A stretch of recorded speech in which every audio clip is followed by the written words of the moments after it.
Okay, this is Physics 1B for September 15th, and today we're going to be talking about the topic that are listed up here. Mostly what we're talking about in general tonight is fluid dynamics. This is basically the study of how fluids act when they move, when they flow. Up to this point, we've been talking about fluid statics, fluids that are sitting still. We've discussed concepts such as buoyancy, pressure, density, and Archimedes' principle, Pascal's law. And now we're going to talk about new ideas about how fluids work. And the big idea for tonight is this thing called Bernoulli's equation or Bernoulli's principle, which I'll just tell you right now, by the end of today's class, what you should be able to understand is why it is that fluids that move quickly exert less pressure. And as a result of that, it should help you to understand something about how an airplane flies, maybe how a curveball curves, and some other effects that you may or may not have experienced in your life. So that's the goal of today's course, is to get to Bernoulli's equation and hopefully solve a couple problems with it so you can see how you're going to be using it. It'll be the primary way that you're going to be solving problems from the second homework you have. So let's get going. So when we're talking about fluids that flow, all right, we use kind of a model to describe our fluid flow, all right? And in order to do that, we have to talk about what's called an ideal fluid. So when we're discussing, sorry, get Discord on the thing so I can answer questions. When we're discussing fluids in this class, an ideal fluid is basically going to be a fluid, as it says up here at the top, that is incompressible. Incompressible means that its volume is constant. Even if its shape is possible to be changed, but its volume will be constant. And we're going to assume they have no viscosity. Viscosity is the kind of internal friction that exists within fluids. Viscosity, we'll just call it internal friction. And just to give you an example of what viscosity means, if you have something like honey or syrup, vegetable oil, these kind of things, they have really high viscosity, okay? And when you pour honey onto something, it's very thick, right? And that thickness of the fluid is kind of a thing that's going to come along with viscosity. So the fluids we're going to be discussing won't have any of this, okay? And this is largely just to make things as simple as possible when we talk about fluids in this class. After all, just like in Physics 1A, we talk about pulleys that are massless and frictionless. These are kind of similar types of assumptions. Actually, for the incompressible part, a really good comparison for that one is in Physics 1A, when you talk about cords, like cables, you never talk about them stretching, and in reality, cables do stretch, cords do stretch, ropes do stretch, and this is a very similar kind of assumption to that. So with those type of assumptions, let's talk about the two different types of fluid flow that you can have and the one that we'll be discussing. So for fluid flow,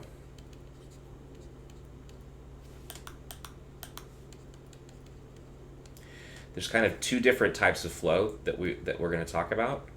There's laminar flow, and there is turbulent flow. And this picture that's been on the screen since the beginning has a nice little picture of both of those types. So in laminar flow, the fluid follows what are called streamlines.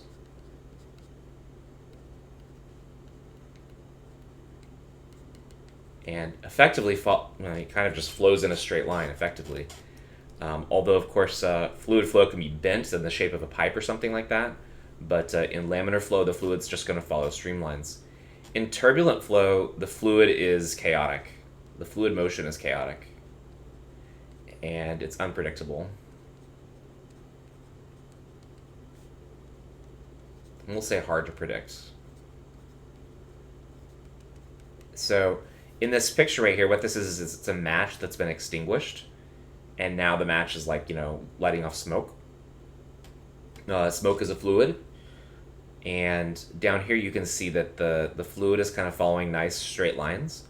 But then up here there starts to be some interaction, probably with the molecules in the room, currents of air in the room and stuff like that. And it causes the fluid to kind of like toss and turn like this. I think really anytime you see something that's been extinguished and there's smoke coming out of it, this is going to be the case, that there's going to be this flow here where the lines are kind of straight in the fluid, and then eventually it's going to start to become turbulent as it starts to mix with the air. One thing I think about is if you ever burn incense, when you're burning incense, you'll see this nice stream coming out the front like this, and then it'll start to kind of open up and start to like toss and turn in the air. And that's what we call turbulent flow. Now, turbulent flow is very complicated. As I say, it's chaotic. It's hard to predict. When I think of turbulence, the first thing I think of, what's the first thing you think of when you think of turbulence? Certainly a lot of you have heard that word before. Yeah, airplanes, right. So, I mean, I don't know how many of you have been on an airplane. I don't know if when I was your age I had been on an airplane yet, but if you ever do ride on an airplane, then turbulence is like a bumpy ride, pretty much. That's pretty much what it's like. Yeah, the airplane starts to shake, and usually the pilot will know that it's coming up, and they'll kind of tell you over the intercom that it's going to be like there's a lot of turbulence up ahead. Everyone should get to their seats and sit down. And what it means is basically that the air is very kind of tossing and turning, and that means that as you try to fly on the air, which is what an airplane does, right? It rides on the air. If the air that it's riding on starts to shake around, that's going to make everything feel. How do they know that before the plane feels? Yeah, I don't know. I assume that they have some type of detection that's letting them know that. Perhaps another plane that flew through the area recently may know. It could be the case that in certain areas of the country, there's a very high probability, maybe like when you fly over mountains and stuff like that. Yeah, my memory is, at least on certain flights, so I used to, well, since I've been living out here, I'll take flights from here to the middle of the country a lot, like from here to Dallas, when I get breaks, and it definitely feels like every time we fly over the Rockies, you know, like when you fly over the Rockies, that there's some kind of turbulence. So, but yeah, I think Ariana Tarki's right that it's probably pressure changes due to weather patterns, and if that's the case, it's probably pretty predictable. So they just have to find some way to measure it. Yeah. Okay. So we're not going to be talking about that turbulent flow in this class. In fact, just to kind of give you an idea of just how difficult it is, when you're trying to model things as complicated as this turbulent flow, when you make predictions, things get kind of challenging. So, for example, it's still hurricane season, right? And even though we don't get hurricanes here, I'm sure you've heard news stories about big hurricanes hitting, you know, the Northeast, hitting New Orleans and stuff like that, right? And one thing that I've noticed in my lifetime is when they make predictions about where the hurricane's going to land, they'll be telling you things like, okay, when the hurricane hits land, it's going to have it might have like 120 mile an hour winds, and it's going to hit, let's say, in Houston, Texas. Okay, there was recently a pretty big hurricane that hit Houston, Texas. But then sometimes what happens is, you know, the weather is very hard to predict, and then they'll tell you the next day it's like, okay, the hurricane's coming in, but actually now we think instead of it hitting Houston, it's actually going to hit New Orleans. You know, and maybe later on they say, you know what, we were wrong. It's actually going to go back and it's going to hit Houston, right? So it just shows you that. When you try to predict the motion of chaotic things, you're going to be wrong a lot. And so that means that you have to use computer modeling, and that modeling is really only going to be good for a certain number of hours in the future, because then you're going to have to re-put in new data if you want to get a better picture of the future. So it's one of the kind of like big unsolved problems in physics is how turbulence works. The best we can do is just model it with a computer. And that's, you know, it's kind of like, you know, with integrals. There's certain integrals that you just can't solve. You know what I'm talking about? And you just literally have to get a computer and numerically solve it, right? Turbulence is a lot like that, except that, you know, it's pretty easy to design a calculator to solve an integral if you just want to do it. If you just want to put numbers in and get an answer, right? Because it can just do methods of approximation, like kind of methods that you've learned, like stuff like Riemann sums, right? That's easy for a computer to do. But modeling the entire pattern of weather across the Gulf of Mexico is pretty challenging, right? Even just predicting the weather from day to day in the Midwest is pretty challenging. Is it going to rain? Is it going to snow? That kind of stuff. So a lot of that has to do with turbulence.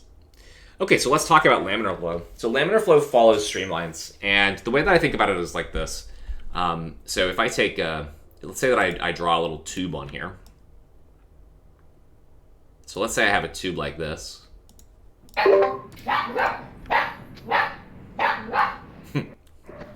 Someone's dog is barking. Who is that? Sergio? Sergio, can you make your mic not make noise? Okay. Thank you. All right, let's make a little pipe, and we'll have it change in size so we can get an idea of how this works. So here's my pipe. It's got a section here and a section here. And then we'll close it up by drawing a line here and then a line here. So here's my pipe. And let's say flowing in this pipe is a fluid. And so what I'm going to do is I'm going to draw some streamlines in here for the fluid. And they're going to look like arrows. So here's my fluid. The streamlines are going to look something like this. What I'm going to do is we're going to just do something like that.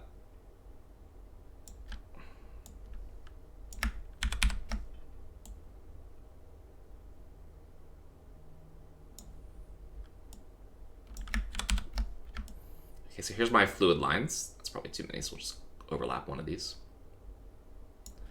Okay, and so this would be like a streamline. So the fluid flows in like this. It tends to follow a straight path.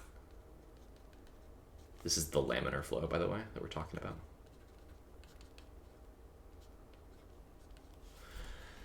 And then when you get to a section here where the streamlines kind of like have to do something to change, what'll happen is that, oh, whoops, I'm selecting all of this. There it goes. Now the streamlines are going to squeeze together like this. Did I fit them all in there? Yeah. Yeah. So this is kind of how these streamlines work. Like the fluid can kind of like squeeze together like this, and the streamlines basically just continue through there. Okay, so, and I really have to go through and like connect all these up, but I don't want to do that. Basically, there should be a 1-to-1 kind of ratio right here. So that's what we call laminar flow. The tube could also bend, for example, and the fluid will still be flowing along these nice straight lines. And if we make those kind of assumptions, that you have an ideal fluid that's incompressible and always follows in straight lines, flows in straight lines, then you can make some reasonable statements about what the fluid's going to be doing in the future, and you can start to make predictions as well. Okay? So does anyone have any questions in general about this idea that we're starting with? Ideal fluids and laminar flow?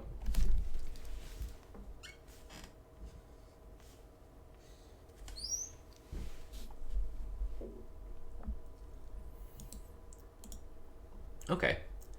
In that case, let's talk about what's called the continuity equation. This will be the first mathematical equation you're going to be using to solve problems. Whoops. I'm going to drag this over here.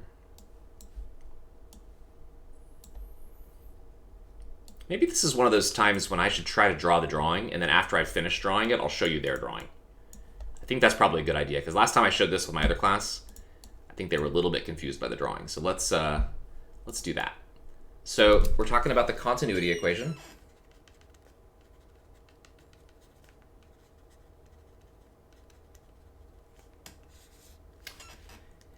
Now, for this, what we're going to do is we're going to say that we have a pipe. And our pipe is going to be shaped maybe like this at one location. And then the pipe is going to get skinnier, just like the kind of situation that I just drew at another location. So it gets a little skinnier over here. And let's draw kind of the walls of the pipe here.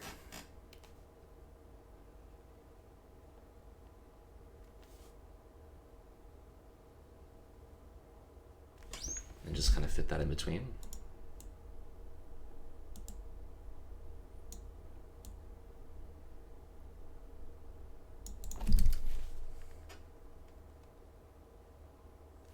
So here's our pipe. And what we're going to do is we're going to think about fluid as it flows through here. And what I'm going to tell you is that this cross-section of the pipe here, we're going to call A1.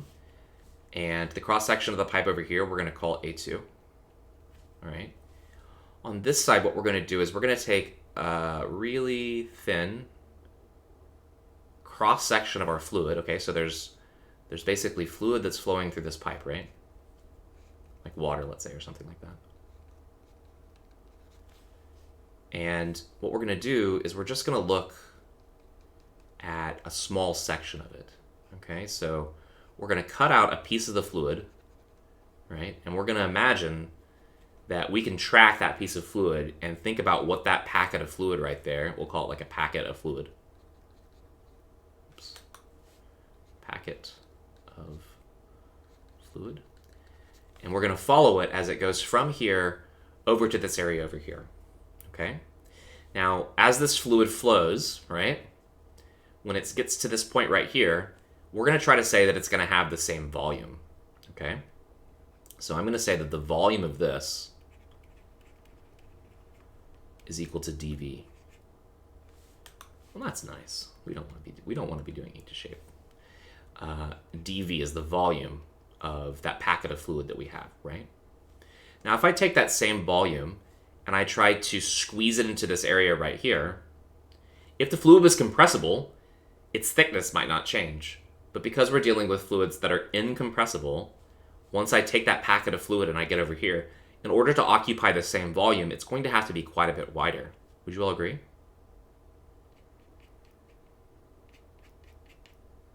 Okay. So now on this side, here's our fluid, the same packet of fluid at some later time. Okay, so that packet of fluid that was over here has now moved over to here. So a little bit later, this is where our packet has moved. So this is the same packet in both cases.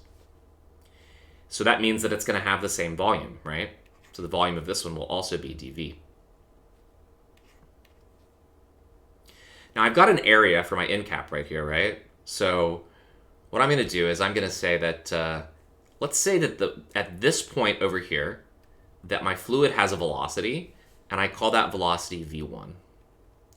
So V1, okay, I'll write up here, is the velocity of the fluid on the left. That's a velocity, just to be clear. What I'm going to do is I'm going to try to capitalize volume by putting these bars up here to say volume. That's capital V. And then for these little v's, I won't put that on there. Okay, so that's a velocity. So the velocity of the fluid here is V1. Once it gets over to here, what we're going to try to show is that the velocity is faster because the constriction of the pipe is smaller. And we'd like to come up with a relationship for these four quantities, A1, V1, A2, and V2. That's ultimately what we're trying to do. So in order to do that, we need to define a couple of other things on here. So one thing that we're going to define is the thickness of our packet right here. Where's the best place to do it? I guess we'll do it maybe right up here at the top. So we're going to say the thickness right here, right? We're going to call that thickness D. I think they use S, right? Are they using X or S? They used S. Okay, we'll use S as well. We're going to call this DS1. That's the thickness of this packet. And then over here, we're going to call this one, the thickness of this one, we're going to call that DS2. S for distance, basically. Okay. And the D because we're going to think of it as a small distance. And we're also going to say that the time that it takes for the fluid to flow from the left edge of this to the right edge of this, like that packet was sitting over here and now it's moved to the right a little bit, we're going to say the time interval that it takes to do that is dt. Okay. So the time for the fluid to flow from this point to this point is dt. And on the right-hand side, we'll use the same dt to go from between these points right here. So this is basically the time that it takes for the fluid to flow across this distance. We choose the same time in both sides. All right? All right, now what we'll do is we'll say, let's start from the thing that we know is equal. Okay, in this case, we know that the volume is the same for both of them. And because we have an area and a thickness, ds, I would argue that the volume in this case is going to be equal to A1 times ds1, and the volume in this case is going to be A2 times ds2. Does that seem reasonable to you all? And do you have any questions?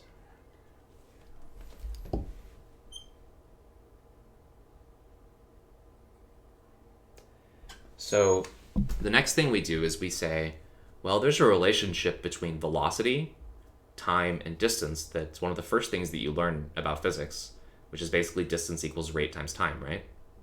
In our case, what we can say is that the velocity v1 should be equal to the rate of change of the position, or ds1 over dt, And we can say over here that v2, the velocity v2, should be equal to ds2 also over dt. Which means that if we rearrange this, that ds1 should be equal to v1 times dt. Let's put that in right here. So we replace ds1 with velocity times time. And we replace ds2 with velocity 2 now, multiplied by time. And then we almost have the result we want. We just have one more step. We cancel out our dt's. And what we're left with is what's called the continuity equation. a1v1 is equal to a2v2. Or put another way, the quantity of the area of the pipe multiplied by the velocity of the fluid at that point in the pipe is a constant. That means at any point in the pipe, this quantity has to be constant, right? So if I tell you that the velocity v1 is 10 meters per second, okay? So let's say that this is 10 meters per second, right? And then you see that the area of the pipe gets smaller, right? Then we can create an equation for v2 that says that v2 should be equal to a1 divided by a2 multiplied by v1, right? So what does this mean about v2? Is v2 going to be greater than, equal to, or less than v1 in our picture right here? If you look at the ratio. Knowing that, if you know that a1 is greater than a2, basically. Yeah, it has to be greater, right? All right, so this tells us something that I think before you took this class you already knew, which is that if I have a hose, right, and it's got an opening here, the opening is A, right? And if I stick on that hose a nozzle, and the nozzle has the effect of closing off the opening, what happens to the water flowing out of here compared to what it would have been just flowing out of the hose? It flows way faster, right? Because that's just how things work. Also, if you take a sink, you cover half of the sink with your fingertip, as Louis is saying, then the water will flow out really fast, right? It'll spray all over the place. So the continuity equation is just basically the idea that if you put a nozzle on the end of a hose, the fluid is going to flow faster. That's all that it means. Smaller opening, faster fluid flow. It's pretty simple, right? It's a really nice equation. Now, we have a name for these things. So AV, which is a constant, this is also equal to dV over dt. Where can we see that? Oh, here. This is equal to dV, right?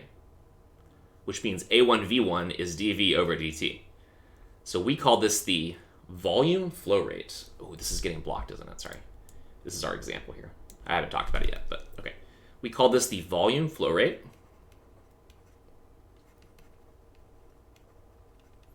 It's going to have units of meter cubed over time. It could be gallons per second too, right? It could be liters per second. You know, I guess when you go to the gas station, you fill your car up with gas, right?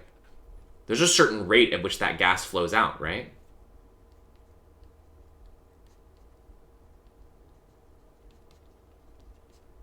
And what you could do if you really wanted to is when you start filling your car up, you could start a stopwatch and you could see how long it takes to fill it up. And so it's like, say you have a car that has a tank that's like 15 gallons, right? And let's say that it takes 30 seconds for it to fill it up, right? So if I tell you that you've got a tank that has a volume that's 15 gallons, right? And let's say it takes you 30 seconds to fill it up, what would the volume flow rate be?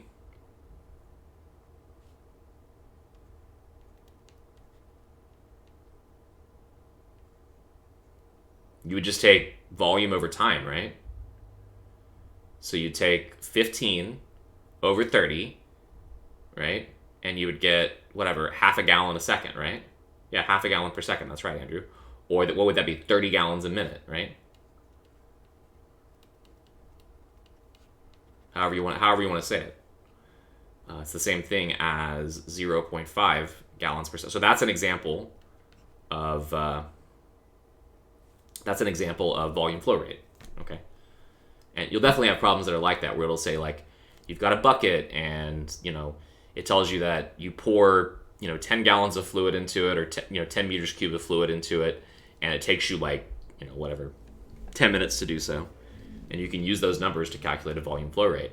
And then if you know what the cross-sectional area of the bucket you're pouring something into is, if you know the volume flow rate on the right and you know the cross-sectional area, you can figure out the rate at which the water's rising up or something like that. Just little things that you can do. In this picture over here, this is a picture that's supposed to help you to understand what's happening with the continuity equation. I don't know why they didn't choose to just use a hose. It just feels so much more logical. I think maybe they chose this because they think that it's a picture and you can actually see it all at once, and I guess that is nice. So in this case, what you have is honey, okay, and as it falls off this spoon, you can see that it has kind of a wide cross-sectional area. It's kind of thick. But then as it flows down, due to gravity, the speed picks up, right?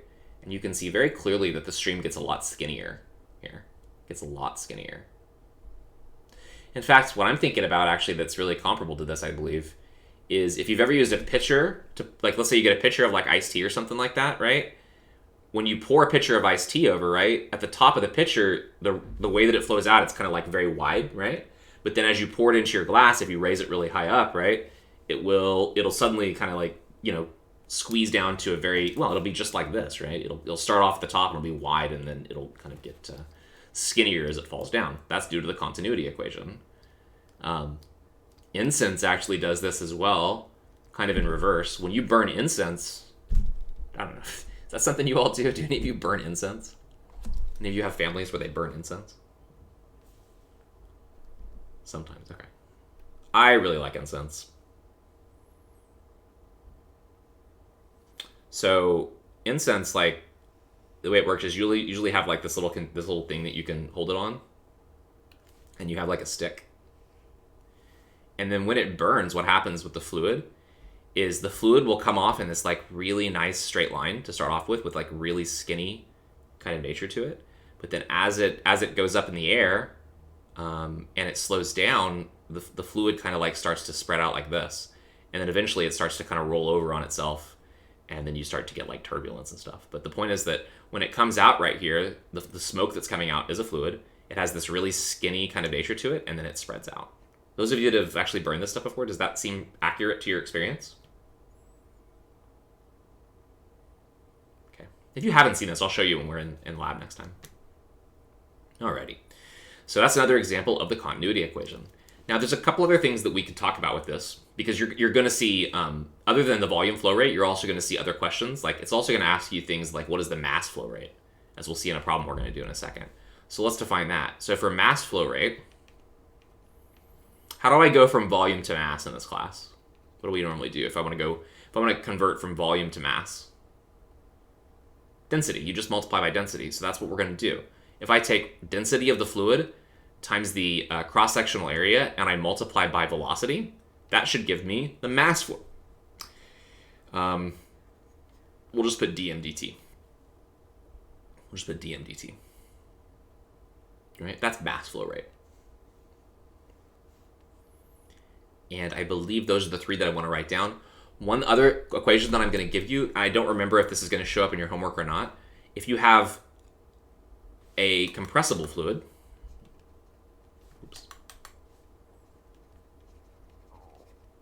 this would be a non-ideal fluid. And I'll just say that compressible fluids are going to basically be gases, right? All gases you can very easily compress gases, Take a balloon, right? You can squeeze the balloon. Not hard to do, right? Gases are very easy to compress. For an incompressible fluid, the continuity equation looks like this.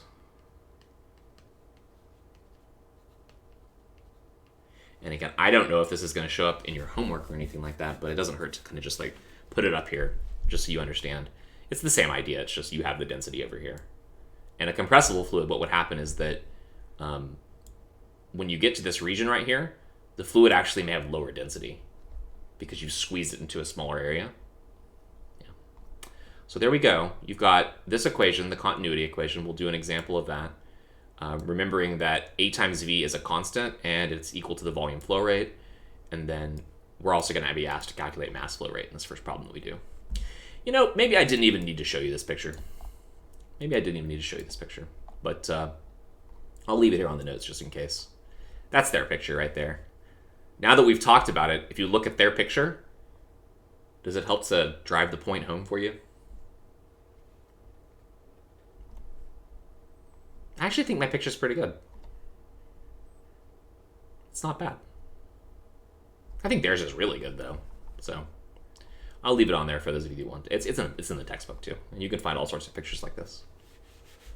So let's look at an example. Do we have time to do that? 7:03, we do.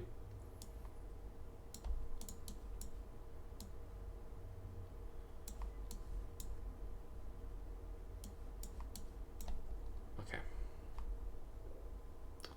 So let's give this one a shot. Incompressible oil of density 850 kilogram per meter cubed. Let's write that down.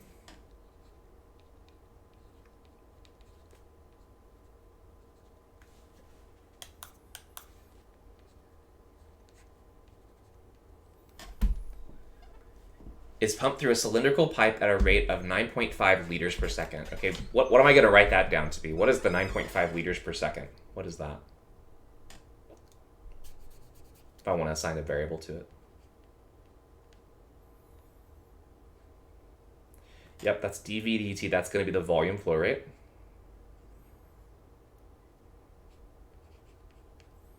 Volume flow rate. It says the first section of the pipe has a diameter of 8 centimeters. What is the flow speed of the oil? What is the mass flow rate? So let's go ahead and draw a picture right here. So we're going to have a tube, and that tube is going to get skinnier. Okay. Let's just connect these up like this. So there's our tube. It gets a little skinnier on the right. And what we know is that on this side, the diameter is 8 cm.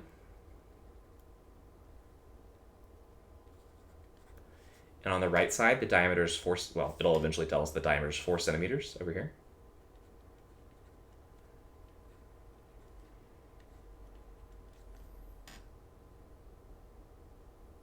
And part A, they ask us, yeah, and then there's fluid flowing through here. In part A, they ask us to find the flow speed of the oil. So at this point, we're going to say that the velocity of the oil is v1. And at this point, we're going to say the velocity of the oil is v2. So the first part, we want to calculate what v1 is equal to. And we also want to calculate the mass flow rate. Let's do v1 first. So what we learned just a moment ago is that this quantity, dV dt, is equal to the cross-sectional area of the pipe. Let's call this side A1. Let's call this one A2. Multiplied by the velocity at that location, v1. And because we know the 8 centimeters, and because we're given the volume flow rate, we can solve for v1 here. So we're going to get v1 is equal to the volume flow rate divided by area 1. So we plug in the volume flow rate right here. We'll convert it. We can't use liters. What do I need to convert that into? I can't use liters, right? We have to get into meters cubed, right? What's the conversion from liters to meter cubed?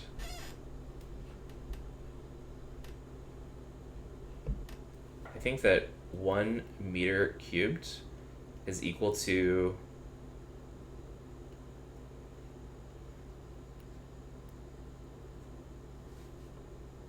nope, that's backwards. That is 100% backwards. My bad. It is 0.001 meters cubed is equal to 1 liter. That's what it is. Because a liter is like a cube that is 1 decimeter on each side. Okay, so we'll need to put a conversion factor in there. The next thing we need is the cross-sectional area of the pipe. We're given diameter of 4 centimeters. That means it has a radius of 4 centimeters. So the area of the pipe is going to be the area of a circle, which is pi times the radius squared. So I'm going to use 0.04 meters squared. And again, I know that the right one's 4 centimeters, but we're talking about the left one, and it has a radius of 4, so that's why we're doing this. And we need to multiply by our conversion factor to convert this over. So we'll multiply this by 1 liter on the denominator to cancel out with that liter, and then the numerator 0.001 meters cubed. And this will give us the velocity at the left opening.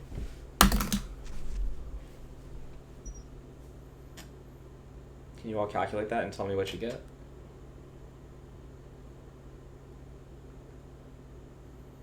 I believe that number is correct, as I think that's what I got last time I did this one. Yeah, 1.9. Let's write it as 1 point. Yeah, sure, 1.9 is fine. It's 1.889. Okay, there we go. That's the first part of part A. Does anyone have any questions? The second part is to find what is the mass flow rate, okay? To find the mass flow rate, which we said was dm dt, all we really need to do is just multiply rho by dv dt. So this is going to be equal to our density, which was given right here.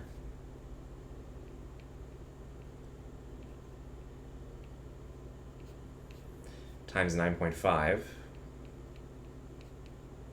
But then we also need to multiply this by that same conversion factor, so we'll just copy this one and make it a little bit smaller and plug it in right there. Let's move this over too. Let's make all this a different color. Okay, so the mass flow rate, dm dt, is density times volume flow rate. So you take density here, multiply by volume flow rate, and you multiply by this conversion factor so you can get into meters cubed. And then your answer should come out in kilograms per second. So now dm dt is going to be equal to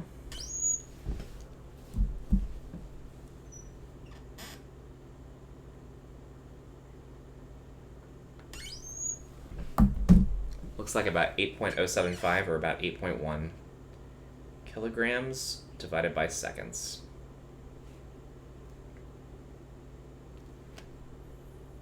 Anyone have any questions?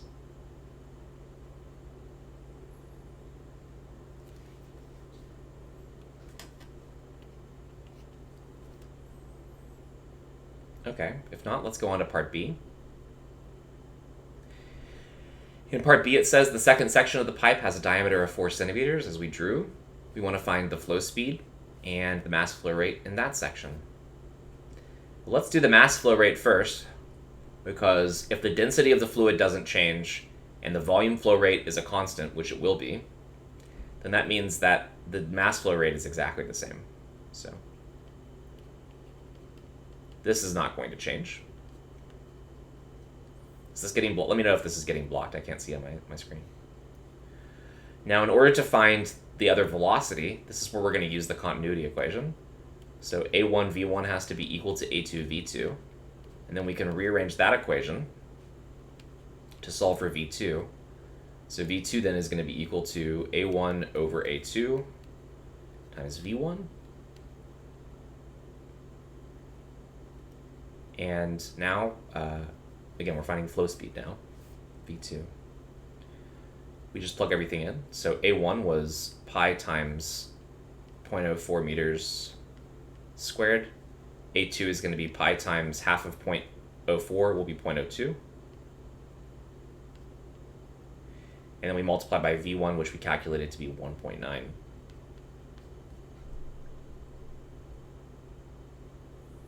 So if we look at this equation, you can pretty much just do this one in your head. So the pi's obviously cancel. And in here we have a 4 over 2, which is 2 over 1. And that fraction is getting squared. So this whole thing is going to reduce down to 4, right? This whole thing here is going to reduce down to 4. Like the whole thing, not just the... So it's 4 times 1.9, and 4 times 20, or 4 times 2 would be 8, right? So you just have to subtract 0.1 times 4, which is 0.4. So I think it's going to be 7.6. Do you all agree? Sorry, this may have made this confusing when I wrote that little 4 down there, so I'm going to take that off. But the point is that entire fraction will reduce down to 4.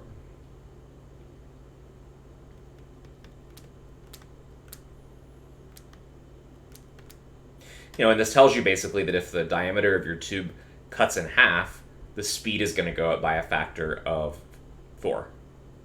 If the diameter of the tube had been cut into a quarter, the speed of the fluid would have increased to 16 times as fast. So you can see how you can very easily get super fast velocities here just by making the tube get smaller and smaller and smaller. As long as the water can actually make it out. All right. Anyone have any questions?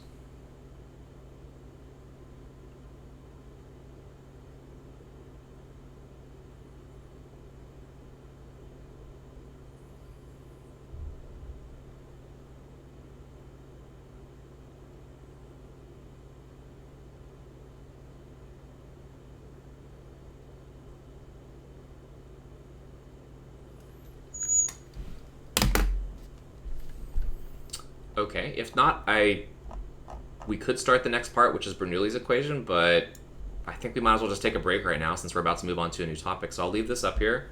We're going to take a break for 10 minutes, so we'll come back at 25 after. So it's break until 7:25. Professor, good question. Go ahead. So just to clarify, flow speed and mass flow rate are totally different things, right? So yeah, flow speed is A, and mass flow rate would be rho dv dt, which would be almost nearly the same as rho A1 V1, right? Rho A1, yeah, you'll get the same answer. Yep. So you can either use this, or you can use, because A times V is equal to this. Yeah, you'll get the same thing. Gotcha. Thank you.